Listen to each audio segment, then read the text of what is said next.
오늘 함께 은혜 나눌 말씀 사도행전 2장 1절부터 6절까지 말씀 같이 봉독하시겠습니다.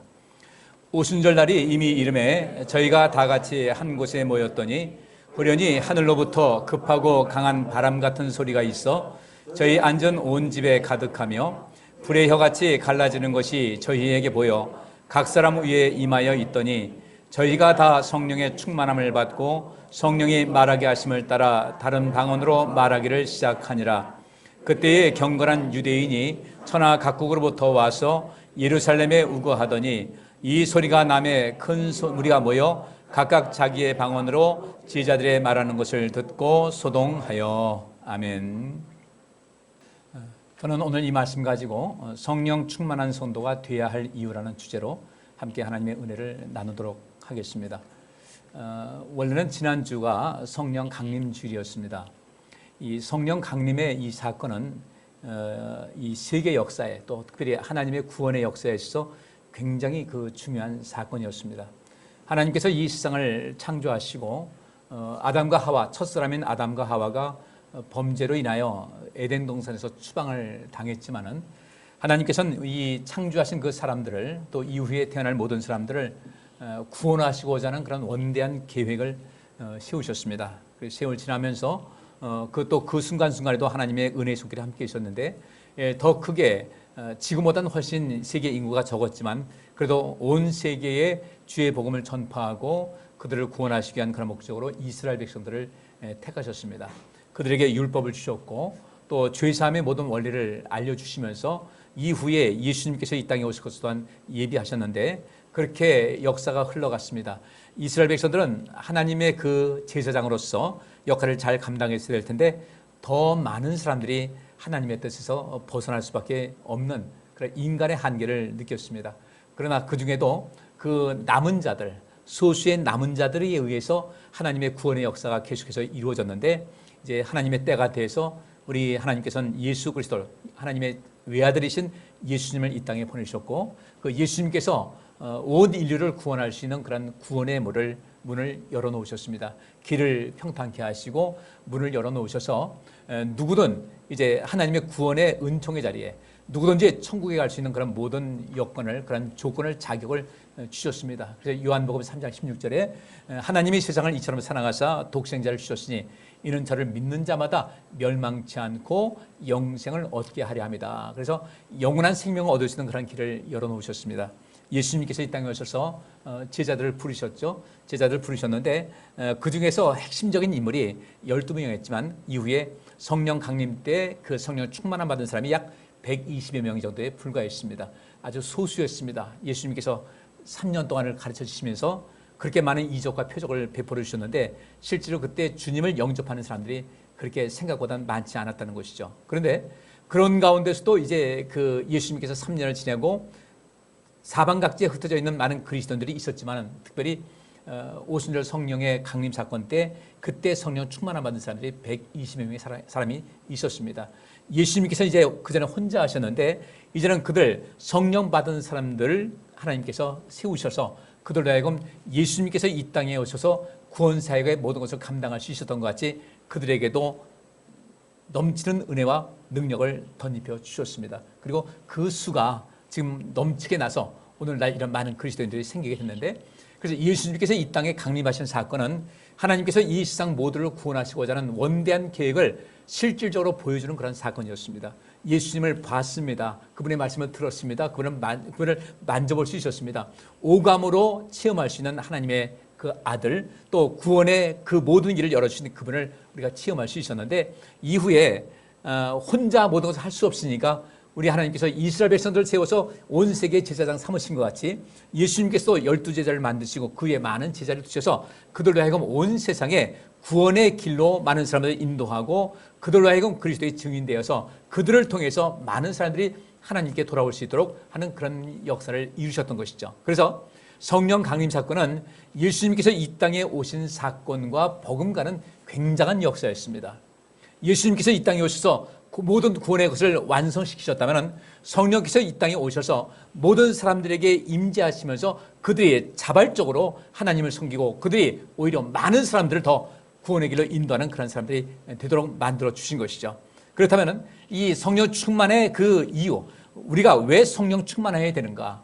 무엇 때문에 하나님께서 우리에게 성령 충만함을 주셨는가? 이 부분을 알아야 앞으로 우리도 성령 충만한 삶을 살 수 있고 우리가 앞으로 어떤 삶을 살아가야 될지 목표를 분명하게 할 수 있을 것 같습니다. 그래서 오늘 본문 말씀은 우리가 잘 아는 대로 성령께서 임하실 때의 그 사건을 말하고 있는데, 저는 이 성령께서 임하신 이 속에서 왜 우리에게 성령을 보내주셨으며 우리는 왜 성령의 충만함을 받아야 될 것인가? 또 이 성령 충만한 것은 그 충만하다는 그 자체가 선택사항이 아니라 그죠? 하면 좋고 안 하면 그만, 그런 것이 아니라 이것은 우리 삶 속에서 필수적인 그런 요건이고 충만하지 않게 되면 우리 삶 속에 치명적인 결과를 가져올 수 있다는 것을 오늘 말씀을 통해서 한번 살펴보고자 합니다. 이제 성령께서 임하시기 이전에 예수님께서 성령께서 임하실 것을 말씀하셨어요. 사도행전 1장 4절부터 8절에 제가 읽습니다. 예수께서 사도들과 함께 잡수실 때에 그들에게 이렇게 분부하셨습니다. 너희는 예루살렘을 떠나지 말고 내게서 들은 아버지의 약속을 기다려라. 요한은 물로 침례를 주었으나 너희는 여러 날이 되지 않아서 성령으로 침례를 받을 것이다. 사도들이 한자리에 모였을 때에 예수께 여쭈었다. 주님께서 이스라엘에게 나라를 되찾아 주실 때가 바로 지금입니까? 예수께서 그들에게 말씀하셨다. 때나 시기는 아버지께서 아버지의 권한으로 정하신 것이니 너희가 알 바가 아니다. 그러나 성령이 너희에게 내리시면 너희는 능력을 받고 예루살렘과 온 유대와 사마리아에서 그리고 마침내 땅끝에까지 이르러 내 증인이 될 것이다. 이렇게 말씀하셨습니다. 오늘 저는 이 세례를 침례라는 말로 바꿔서 기록을 했는데, 침례든 세례든 하나의 상징성을 의미합니다. 원래 그 요한이 베풀었던, 우리가 말하는 요한이 베풀었던 세례는 침례의 방식이었습니다. 예수님께서도 침례, 이게 세례의 의미를 알면 되는 거예요. 침례 또는 이 세례는 그 의미가 예수 그리스도와 함께 죽고 예수 그리스도와 함께 다시 살아나는 것을 상징적으로 이야기하는 것이었습니다. 그래서 예수님과 내가 함께 죽는다고 할 때 죽는다는 상징을 통해서 물에 완전히 잠그는 거예요. 저도 모로코에 가서 그 여러 사람을 그 세례를 줬는데, 저는 그 세례를 침례를 베풀 때 저는 아주 넓은 곳에 가서 침례를 베풀었습니다. 거기가 어디냐면 대서양이었어요. 대서양에서 그 세례받을 사람들, 거기는 아랍권이기 때문에 쉽게 그 대놓고 이 세례 침례를 줄 수가 없어가지고 물속에 들어가서 있으면서 순간적으로 물속에 제가 잠그고 또 이렇게 세운 다음에 제가 성부와 성자와 성령 이름으로 세례를 준다 이렇게 했는데, 물에 사람이 잠기면 살 수 없잖아요. 그래서 물에 잠깐 담갔다가 다시 일으켜 세웁니다. 나는 이제 죽습니다.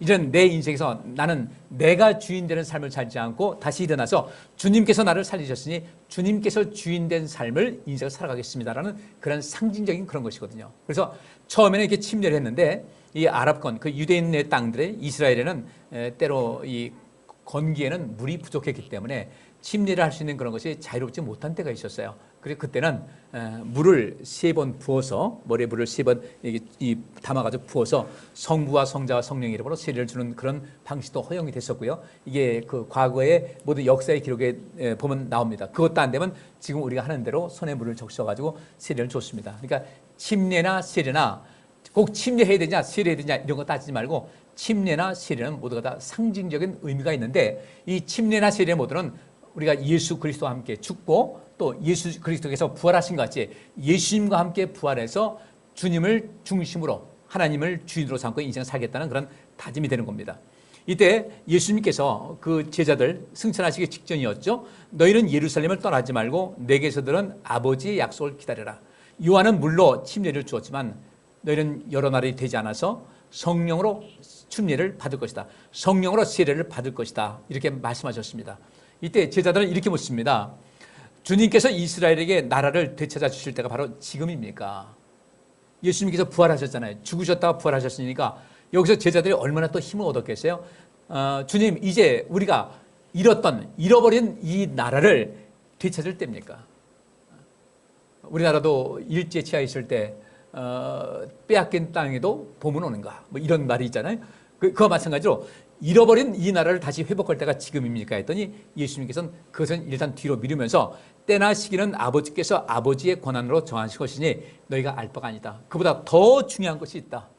더 중요한 것이 있어. 성령께서 너희에게 임하실 것이다 라고 하시면서 너희는 능력을 받고, 성령이 임하시면 능력을 받고 예루살렘과 온 유다와 사마리아에서 그리고 마침내 땅 끝에까지 이르러 내 증인이 될 것이다 라고 말씀하셨어요.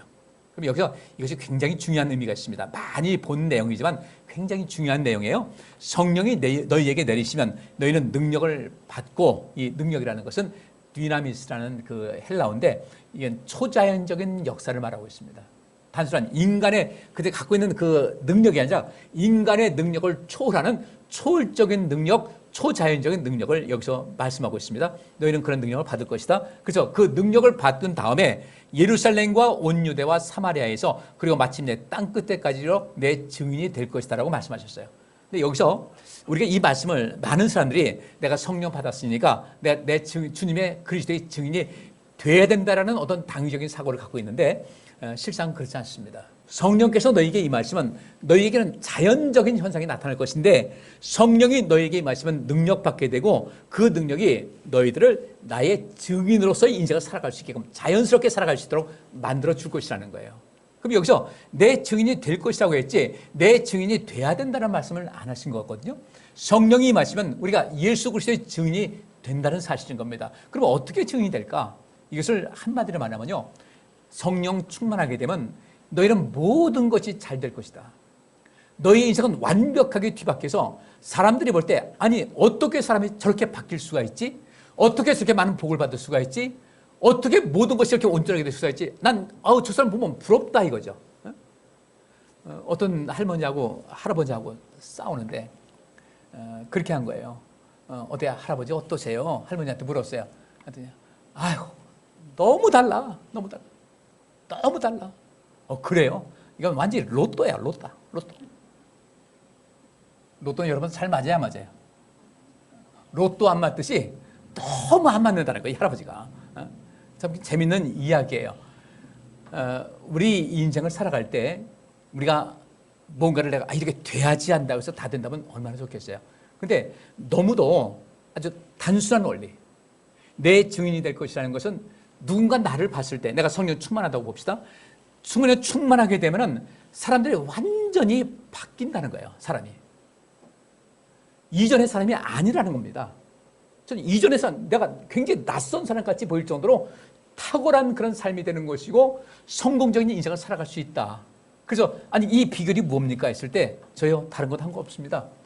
예수를 믿었더니 하나님 믿고 이해를 못하시겠지만 성령이라는 것이 있거든요. 성령 하나님 계신데 그 성령 충만 받고 나니까 내가 이렇게 달라졌습니다. 이전에는 행복을 못 느꼈는데 나는 정말 행복합니다. 내 행복은 내 안에서 솟아나는 그런 것이기 때문에 세상이 뺏어갈 수가 없습니다. 내가 외부 조건 때문에 행복한다면 그것을 빼앗겼을 때 난 불행할지 모르지만 내 안에서 솟아나는 것이기 때문에 이 행복을 누가 뺏어갈 수가 없습니다. 나는 너무 행복합니다. 그래서 다른 사람들 볼 때 나도 저렇게 해야 되겠다 생각이 드는 거죠. 자, 신뢰를 봅니다.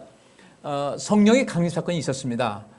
근데 그 다음에 눈에 보이는 첫 번째 사건, 내면적인 것이 있습니다. 많은 사람들이 내 것으로 고집하지 않고 서로 나눠 쓰고 거기 사랑의 실전이 굉장히 있는데 눈에 딱 보이는 어떤 사건이 있었던 것이 무엇입니까? 성전 미문에 앉았던 어떤 그 장애인이, 이 사람은 발에 장애가 있어서 태어나면서부터 한 번도 일어나지도 못했고 걷지도 못했고 뛰지도 못했던 사람이었어요. 늘상 자기가 먹고 사는 그런 방법, 생계를 유지하는 방법은 경제 활동을 하는데 경제 활동이라는 것은 가서 그 문 앞에 앉아가지고 구걸을 하는 것 외에는 그가 할 수 있는 것이 아무것도 없었습니다. 예수님의 12 제자들 성령 충만함 받게 됐고요. 가룟 유다는 물론 빠졌지만 그리고 나서 이 베드로와 요한이 기도하는 시간에 맞춰서 성전 안에 들어갑니다. 마침 미문으로 들어가는데 미문에 그 장애인이 앉아 있었던 거예요. 이 사람 보니까 소문대로 알고 있었겠죠. 왜냐하면 우리 앞에 이 말씀 보니까 이 오순절에 이런 성령 역사가 있으니까 여기 6절 말씀에 이 소리가 나매 큰 무리가 모여 각각 자기의 방언으로 제자들의 말하는 것을 듣고 소동했다. 이 소동이 보통 소동이 아닌 거예요. 그 성에 완전히 뒤집힐 정도로 엄청난 일이 있었는데 왜 이 장애인이 베드로와 요한을 몰랐겠어요?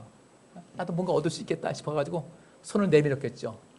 그때 이 베드로가 하나님의 성령 충만한 이 베드로가 그를 바라보면서 성령께서 역사하신 거죠.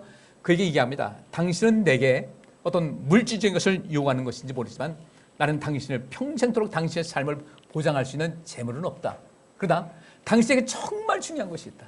당신의 몸만 건강하다면, 일어나서 걸을 수만 있다면 당신 인생을 힘있게 살 수 있는데 나사렛 예수의 이름으로 내가 명합니다. 일어나 걸으시오 그랬어요.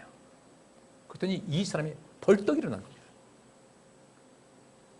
그래가지고 이 사람이 나중에 성전 안에 들어갔습니다. 장애인은 성전 못 들어가는데 성전에 들어가서 걷기도 하고 뛰기도 하면 많은 사람들이 있는데 워낙 오랫동안 거기서 구걸하는 사람이기 때문에 사람들이 이 사람을 못 알아보는 사람이 없는 거예요. 놀라는 거죠. 어째 이런 일이. 성안에 굉장한 소동이 있었습니다. 그러면서 그때부터 사람들이 베드로와 요한에게 집중을 하는데 이 사람이 어떤 사람들이었어요? 뭐 그렇게 유명 인사도 아니었어요. 베드로와 요한. 그냥 예수님을 따라다니는 사람들이다 이렇게 생각했는데 이 사람에 의해서 그 장애에서 벗어나서 자유로운 이 사람이 얼마나 신나겠어요. 자랑하고 싶고요. 그렇게 되니까 모든 사람이 아는데 여기서 그 공회원들, 그 당시에 예수님을 죽이는 데 앞장섰던 이스라엘의 종교 지도자들은 그때부터 이 마음속에 불안감이 밀려오기 시작하는 거죠. 저 예수라는 사람 하나 죽이면 끝나는 줄 알았는데 이제는 뭐 집단으로 모여가지고 이런 기적이 나타나게 되고 성이 소동을 하게 되고 사람들 깜짝 놀라가지고 이런 그 굉장한 역사가 있는 그것을 부인할 수가 없잖아요. 베드로와 요한을 불러서 신문하듯이 따집니다. 누구의 권세로 하느냐? 별별 얘기 다 하면서 모독도 하고 가난뱅이들이 말이야, 무식쟁이들이 말이야, 뭔 짓 하느냐? 너 하지 마. 하면 큰일 난다고 그렇게 협박을 해도 이때 베드로와 요한이 뭐라고 합니까? 내가 왜 사람의 말을 듣습니까? 이런 역사를 이루신 하나님께서 우리와 함께 하시는데 내가 사람의 말을 듣는 것이 옳습니까? 하나님 말씀을 듣는 것이 없습니까? 그래서 거기에서 강하게 직면하니까 이걸 어떻게 죽일 수도 없고, 죽이면 여러분들 이 장애인이 고침받았는데 그 당시 장애인들이 얼마나 많았겠어요? 아픈 사람들이 얼마나 많았겠어요? 이 당시에서 그 상황 속에서 그들이 새로운 희망을 보게 된 거죠. 나도 나을 수 있겠다. 옛날에 예수님께서 한 분이 그렇게 다니면서 했는데 이제는 예수님의 제자들 120명의 사람들이 성령 충만을 받았을 때 이들에게 그 능력이 임했던 거예요. 그 전과는 전혀 다른 사람이 된 겁니다. 완벽하게 다른 사람이 되고 여기서는 베드로와 요한에게 특징적인 것으로 대표적인 사건으로 여기서 얘기하고 있지만 그 나머지 사람들이 가는 곳곳마다 얼마나 큰 역사가 있겠어요. 집중하기 시작하는 겁니다. 근데 이들이 다니면서 하는 말은 매번 하는 말이 예수 그리스도의 이름으로 한 거예요. 예수 그리스도의 이름으로 이 모든 것이 가능했지만 실제로 스포트라이트를 그 모든 것에 조명을 받는 사람들은 누구겠어요? 성령 충만함 받은 사람들이 거기서 빛나게 되는 거죠. 그들 찾아오게 되고요. 바울은 자기 갖고 있던 지니고 있던 그 손수건을 사람들에게 얹으면 거기서도 놀라운 역사가 있었는데 그렇다면 이 속에서 베드로를 비롯해서 그 많은 성령 충만함 받은 사람들이 얼마나 사람들에게 존중의 대상이 됐겠으며 선망의 대상이 됐겠으며 그들을 얼마나 대접을 극진히 했겠습니까? 한마디로요, 성령 충만함 받은 이 사람들은요 순식간에 많은 사람들에게 선망의 대상이 된 거예요. 그렇게 되니까 자연스럽게 그리스도로 인해서 그리스도 덕분에 이런 많은 기적을 행하고 능력을 행하다 보니까 여기서 이 사람들을 부르는 사람도 있었고 찾는 사람이 있었고 이런 능력이 있는데 그들에게 함부로 하겠습니까? 그럴 리가 없는 거죠. 쉽게 말하면 성령 충만하게 되면 우리가 능력이 임하잖아요. 능력이 임하게 되면 자연스럽게 그리스도의 증인되는 것인데 어떻게 증인되는가 봤더니 하나님께서 그들에게 능력을 덧입혀 주셔서 전혀 다른 권세 있는 인생을 살아갈 수 있게 되더라 이겁니다. 흔히 말하는 대로 대박 난 거예요. 우리도 그런 삶을 살아갈 수 있어야 되거든요. 우리도 한 번 사는 인생인데 어떻게 하면 우리 인생을 복되게 살 것인가.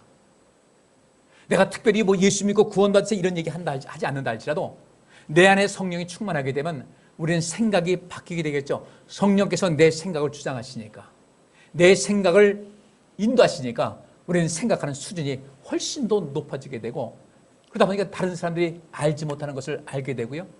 다른 사람이 깨닫지 못하는 것을 깨닫게 되고요. 성령이 임하니까 어떤 것을 미래를 예언할 수 있고 뭔가 사람들에게 바른 것을 가르칠 수 있는 그런 권세가 임하는 것이고요. 그 속에서 병 고치는 능력이 있으니까 병을 곳곳마다 다니면서 병을 고쳤을 때, 여러분 그렇지 않습니까? 우리나라 그 프로에 뭐 명의라는 프로가 있더라고요. 그 프로 한번 나면요, 그 명의가 담당하는 그 클리닉은요, 계속해서 환자가 벌떼같이 밀려들게 돼 있는 거예요. 이 속에서 성령 받은 사람들은 자기 얘기를 하지 않았습니다. 베드로도 마찬가지였어요. 여러분들, 내가 이 장애인을 고친 것을 어찌해서 내가 고쳤다고 얘기했습니까? 그렇게 생각하십니까? 내가 아닙니다. 그리스도께서 하신 것입니다. 여러분들이 하나님의 아들인 예수 그리스도를 잘못 이해해서 그가 이단자라고 했고 하나님을 모독하는 사람이라고 했지만, 그분은 하나님의 아들이셨고 그분께서 이 땅에 오셔서 죽으셨고 여러분을 죽였지만 그분은 부활하셨고 지금 승천하셨고 그분께서 보내신 성령이 우리에게 이런 능력을 베풀어 주셔서 우리가 이런 일을 행하고 있는 것입니다라고 그는 계속해서 그 말 한마디 하면 되는 것이었어요. 가는 곳마다 기적이 나타나게 됐고 그들의 따뜻한 마음과 그들의 탁월한 그런 지성과 그들의 능력과 그들의 인도, 그들의 리더십, 그들의 마음 씀씀이, 이런 모든 것이 많은 사람들에게 감동을 줬고, 그렇게 감동을 주는 가운데 사람들은 이들이 입에서 나오는 것이 오직 예수 그리스도였거든요. 이러다 보니까 가서 그들을 뭐 굳이 설득하지 않으려 할지라도 이 당시 초대교회 성령이 임했을 때는 자연스럽게 굉장히 많은 사람들이 그리스도에게 돌아오게 된 겁니다. 바로 이 속에서 이야기를 하는 거예요. 마침내 땅끝에까지 이르러 내 증인 될 것이다. 너희가 성령만 임하게 되면 너희 안에 임한 그 능력이 너희를 굉장히 빛나게 할 것이다. 복되게 할 것이다. 영광되게 할 것이다. 그래서 그 모든 것을 통해서 많은 사람들이 하나님께 돌아오게 할 것이라는 것을 말씀하고 있어요. 우리는 성령 충만해서 억지로 하기 싶은 거, 하고 싶지 않은 걸 억지로 하는 그런 것을 하는 것이 아니라, 우리가 성령 충만하게 되면 자연스럽게 내 삶에서 모든 것, 자연스럽게 모든 것이 나타나게 된다는 겁니다. 여러분, 인생 살아가면서 많은 능력 빗대는 사람이 있지 않습니까? 우리가 그렇게 될 수 있도록 우리에게 성령 충만함을 주시고, 내가 돈 주고 산 것도 아니었어요. 하나님께서 주신 그 성령 충만함을 통해서 하나님께서 나를 높여주시고 능력 있게 하시고 권세 있게 하시고 자랑스럽게 하셔서 우리 자신의 영광도 나타날 뿐 아니라 우리의 행하는 모든 삶 속에서 예수 그리스도를 나타내 보이고 그 속에서 많은 증인의 삶을 살아갈 수 있다는 것을 여기서 말씀을 하고 있습니다. 그러니까 우리가 성령 충만함 받으셔야죠. 그죠? 성령 충만은 정말로 우리 인생을 완벽하게 바꿀 수 있는 놀라운 수단입니다.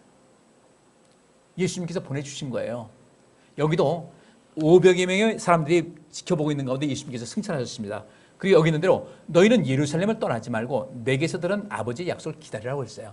근데 그 중에서 한 380여 명의 사람들은 떠났습니다. 남은 사람들은 120여 명의 사람들이에요. 그러면 우리 이런 생각 들겠죠? 그러면 어떻게 해야 성령 충만 받습니까? 어떻게 성령 충만함 받죠? 예수 그리스도의 증인이 될 것이라고 한 대로 내가 예수님의 증인에 대한 삶을 살아야 되겠다는 그런 마음을 갖게 되면 일단은 1단계는 넘어가게 됩니다.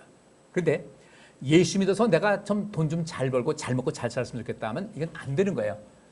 여기서 내 증인 될 것이라는 속에서 가장 우리 마음속에 간직해야 될 첫 번째 마음은, 이제는 내가 내 마음대로 살지 않겠다. 내가 인생 태어날 때 하나님께서 나를 이 땅에 보내신 것이니까 내 인생의 주인은 하나님이시다. 내 인생의 주인은 하나님이시니까 하나님을 나의 주인으로 모시고 주인으로 섬기고 그분께서 원하신 대로 인생을 살아야 되겠다라는 이런 마음을 가지고 주님께 간구하고 또 그렇게 주님을 주인으로 모시고 살아야 되겠다는 이런 모든 것을 하나씩 둘씩 실천하고 인생을 살게 되면요, 우리 하나님께서 보실 때 내가 필요로 하는 사람이 되겠다고 인정하시면 이 사람들은 성령 충만함을 받을 수가 있어요. 거기도 하나 더 해서요, 성령이 임했을 때 베드로가 설교를 합니다. 여러분들은 예수님을 바로 알지 못하고 하나님의 아들이신 그분을 죽였습니다. 그러나 사람이 죽였다고 해서 그분은 영원히 죽을 분이 아닙니다. 하나님께서 그를 살리셨습니다 라는 이 얘기를 쭉 합니다. 그러니까 그들이 뭐라고 합니까? 형제들아, 우리가 어떻게 하면 좋겠습니까? 어떻게 하면 우리가 성령 받아서 우리도 새로운 사람이 될 수 있겠습니까? 이때 베드로가 대답합니다. 회개하십시오. 그리고 여러분 각 사람은 예수 그리스도의 이름으로 침례를 받고 죄 용서를 받으십시오. 회개라는 것이 무엇입니까? 이겁니다. 어렵지 않아요. 하나님, 이제는 내 인생이 내 것인 양 인생이나 시간 허비하지 않고 내 인생의 주인은 하나님이시니까 하나님께서 은혜롭고 자비로우신 분이니 우리를 절대로 잘못된 길로 인도하지 않을 것을 믿습니다. 그 하나님을 믿을 테니 믿겠습니다.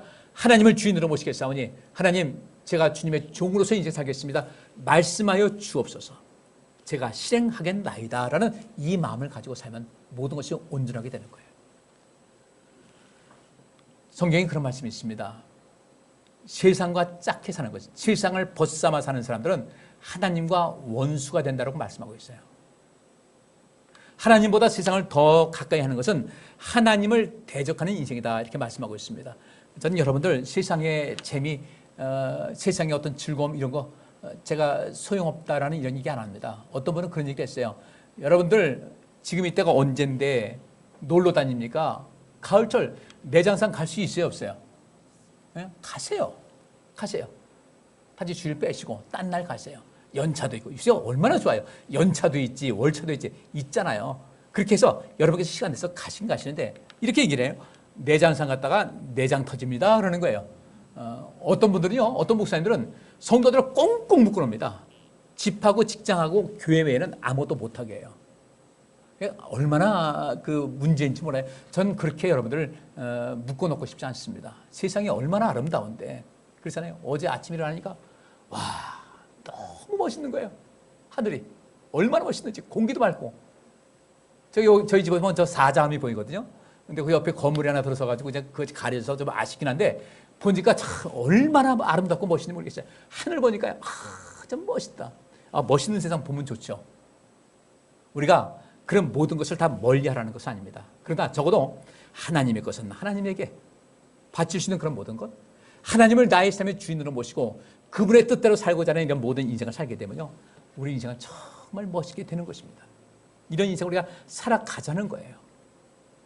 여기 주님께서 말씀하신 대로 인생을 살아가는데 이렇게 말씀을 가르쳤습니다. 회개하십시오. 여러분이 삶의 주인 되지 마시고 하나님께서 여러분의 삶의 주인으로 모시고 그분께서 말씀하신 것에 순종하고 살면은 하나님께서는 여러분들 꽉 쥐어르고 꼼짝 못하게 독재하지 않습니다. 베드로가 하는 이야기가 그겁니다. 간단한 거예요. 생각만 바꾸시기 바랍니다. 이제는 여러분 자신이 내 인생의 주인이라고 생각하지 말고 하나님이 내 인생의 주인이라 생각하고 그렇게 믿고 하나님 말씀에 순종하는 삶을 이제 훈련하시기 바랍니다. 그러면서 예수 그리스도의 이름으로 침례를 받아라. 이것도 역시 마찬가지죠. 똑같은 거예요.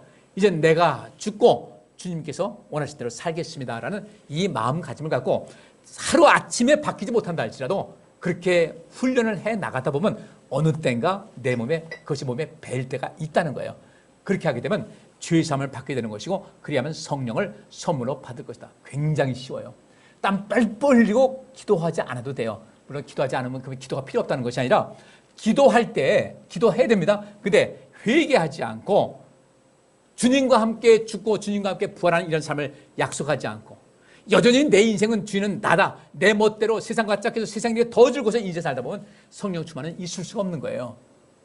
근데 정말 중요한 것은 그리스도께서 원하신 대로 인생을 살겠다는 그런 마음으로 인생을 살게 되면 하나님께서 우리 그 수고와 그 마음이 가상해서 성령을 선물로 보내주실 것을 꼭 믿으시기를 주의 이름으로 축복합니다. 성령이 임하시면요 정말 우리 삶이 달라져요. 내 인생 정말 행복해집니다. 내 가치관이 달라지게 되고요. 그전에는 늘상 절망적인 생활, 모든 것이 아예 희망조차 없는 이런 인생을 살았다면 성령께서 임재하실 때 강림하시게 되면 그때 우리의 희망이 보일 수가 있고요. 성령이 임하는 가운데 그 능력이 무엇입니까? 성령의 은사 중에 병 고치는 은사가 있었잖아요. 성경에 병 고치는 것이 얼마나 많이 나옵니까? 나는 못하지만 하나님께서는 다 하실 수 있다는 그런 믿음 가지고 이제 그분께 내 삶에 초점 맞추고 세상을 살아야 되겠다라는 결심을 하게 되면요. 성령께서 여러분에게 반드시 임재하셔서 여러분을 이제까지 살아온 것과는 비교할 수 없을 정도로 엄청난 삶의 변화를 허락해 주실 줄 믿습니다. 성령 받기를 기도하세요.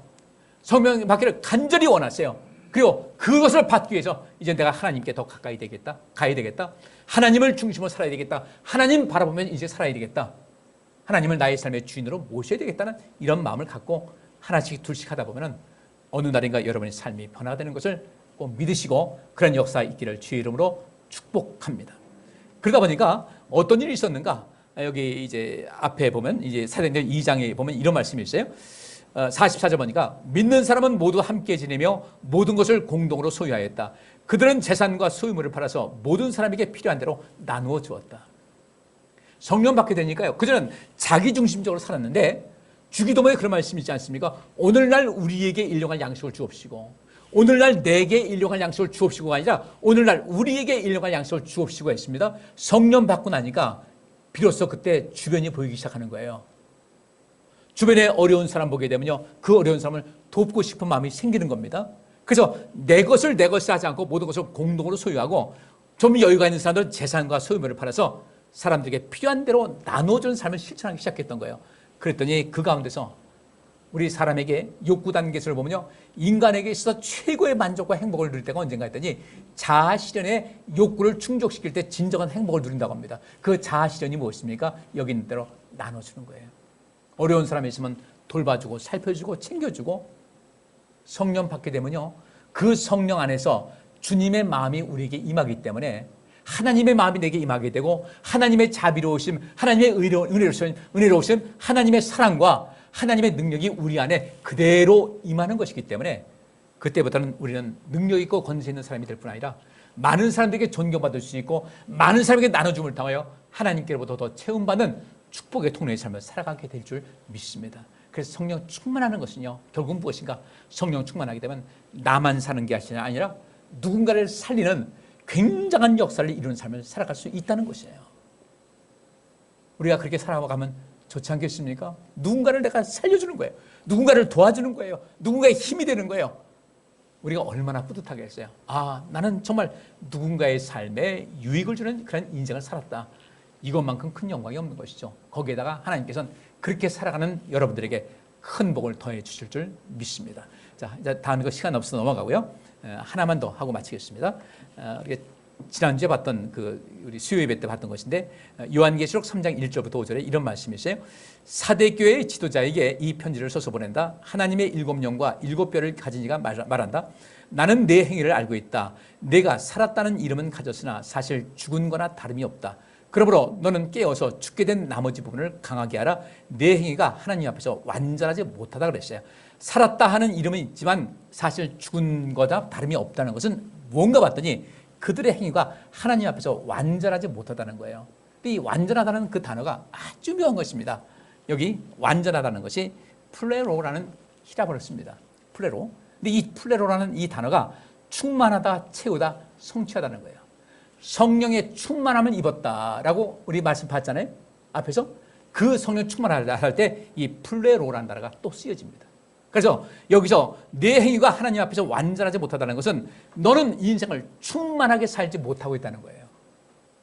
그 충만하게 살지 못하는 이유가 무엇입니까?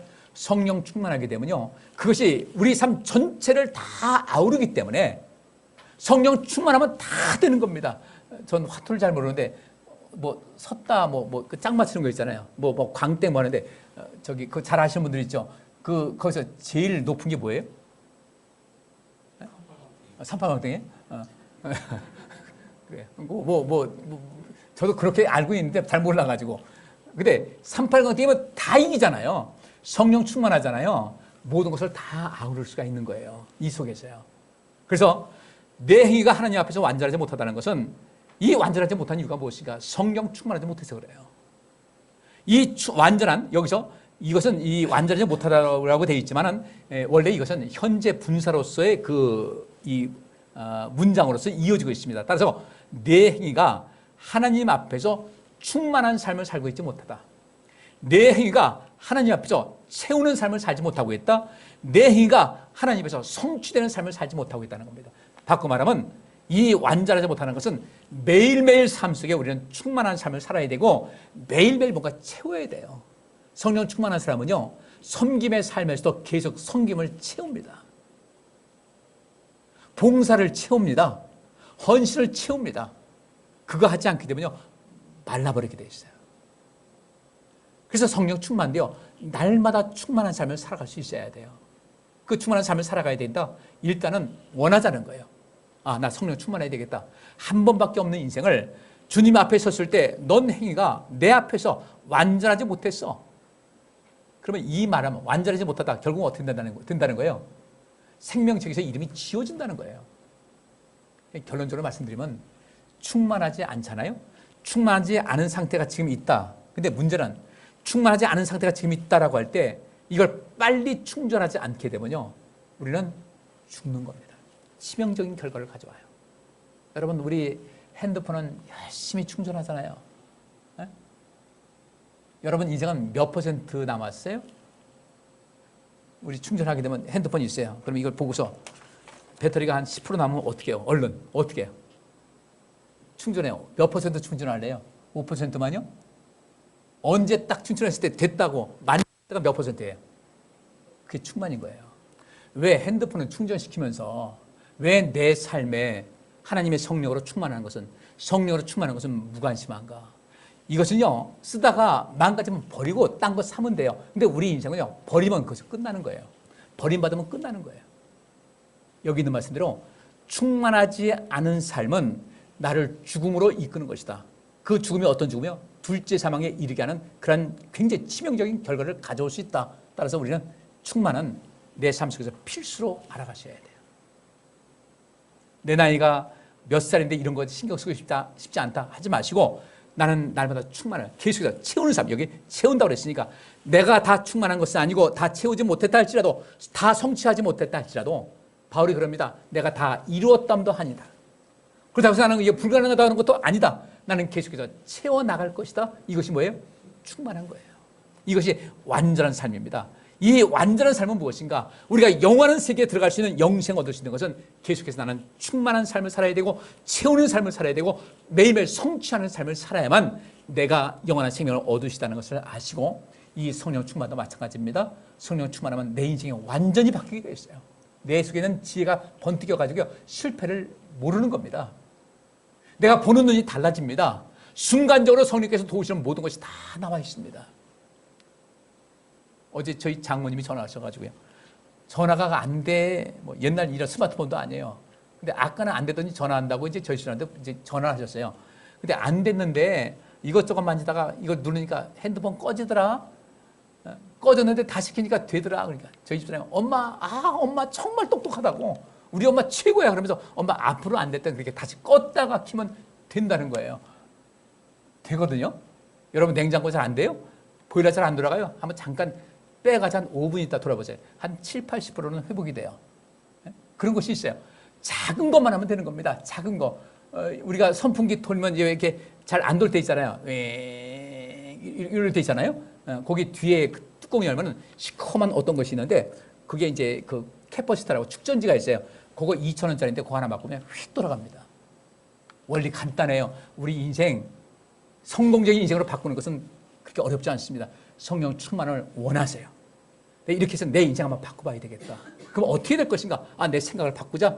이제 내 멋대로 내 원하는 대로 살았지만 이제부터는 주님께서 원하시는 대로 인생을 살아봐야 되겠다. 그때부터 하나님 말씀을 가까이 하시고 하나님께 도우심을 구하시고 그러다 보면요. 뭔가 새로운 변화가 하나씩 둘씩 나타나게 되고 그 속에서 인생의 즐거움이 얻게 되는 것이거든요. 그러면서 성령 충만한 단계가 이르게 되는 것인데 모쪼록 우리 성도님들 성령 충만하게 되면 자연적으로 그리스도의 증인된다. 억지로 아니에요. 성령 충만하게 되면 우리 모두는 다 온전하게 되고 더 나아가서 완전하지 못하면 인생 문제가 되는데 충만하는 삶, 충만함의 삶을 살고 채우는 삶을 살고 성취하는 인생을 살게 되면 우리 인생은 완전하다고 주님께로부터 인정받아서 영원한 생명과 더불어 큰 상급으로 복된 것으로 인생을 살아가게 될 줄 믿습니다. 꼭 그렇게 되시기를 주의 이름으로 축복합니다. 자, 오늘 성찬식 주제는 바로 그것입니다. 하나님, 나를 성령으로 충만케 하옵소서. 성령 충만해서 모든 것을 충만한 삶을 살게 하옵소서. 이 먹음을 통해서 우리가 배부른 것 같이 육신의 만나가 아니라 감추어진 만나를 우리에게 주신다고 했는데 오늘 이 성찬식을 통해서 하나님과 그리스도와 연합되는 시간 되시고 또 이 속에서 성령 충만케 하옵소서. 내 생활에 변화가 있게 하옵소서. 간절히 기도하시는 가운데 귀한 은혜가 이 성찬식 속에 임할 수 있기를 간절히 바랍니다. 기도합니다. 하나님, 저희들 성령 충만해야 영생이 보장되고 그것에도 우리 삶에 영광이 있고 성공적인 인생을 살아갈 수 있음을 말씀을 통해 들었습니다. 성령 충만에 대해서 관심 갖고 이제 성령 충만한 그런 삶을 위해서 새로운 변화가 시작되게 하여 주옵소서. 우리의 깨달음과 변화의 어떤 영감도 허락하여 주옵소서. 예수 그리스도 이름으로 기도하옵나이다. 아멘. 여호와께서 여기 모인 모든 성도들과 그의 가정과 그와 관련된 모든 일에 복을 주시고 지켜주시며 따뜻하게 대해주시고 은혜를 베푸시며 사랑스러운 눈으로 바라보시어 모두에게 평안을 주시기를 원하노라. 아멘.